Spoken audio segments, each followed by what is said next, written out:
Заседание началось с минуты молчания в память о бойцах, погибших в ходе Тамышской операции 2 июля 1993 года. За заслуги и значительный вклад в развитие различных отраслей города Сухум, а также в связи с празднованием 2510-летия столицы, 9 человек награждены почетными грамотами СГС. Вторым вопросом депутаты рассмотрели письмо главы администрации города Сухум Тимура Агрба об установке памятника погибшим в ходе СВО в сквере, прилегающем к памятнику неизвестному солдату. Дмитрий Осия, председатель СГС, отметил, что для каждого представителя народа Абхазии слово о людях, пришедших как добровольцы из Северного Кавказа, Турции, разных регионов России защищать нашу страну во время Отечественной войны народа Абхазии, очень важно. Память о них будет жить всегда. И сегодня, когда в мире происходит несправедливость на полях специальной военной операции, уже наши соотечественники, воодушевленные героизмом старших поколений, пошли защищать правду. Правду в борьбе с неофашизмом. Символично, что памятник предлагается установить именно в сквере рядом с монументом неизвестному солдату. Это подчеркивает неразрывную связь эпох, преемственность поколения защитников Родины и единство нашей памяти.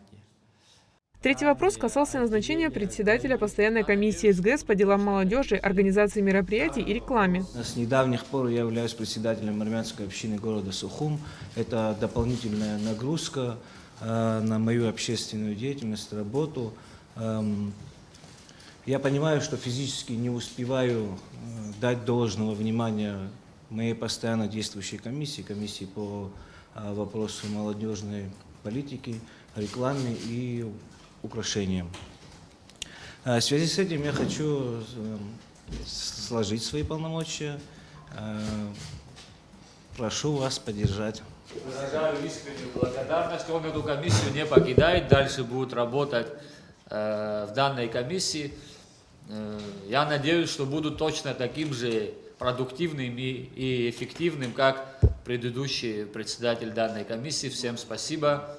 Депутаты приняли решение об установлении мемориальных досок на фасаде административного здания Ботанического института в честь выдающихся ученых-ботаников Николая Альпова и Альфреда Колоковского, а также включили в дополнительный перечень объектов муниципальной собственности Сухума, подлежащих приватизации бывшее помещение ГАИ, расположенное на первом этаже двухэтажного здания по улице Лакоба, дом 3. Айлита Арутюнян, Давид Хашик, Абхазское телевидение.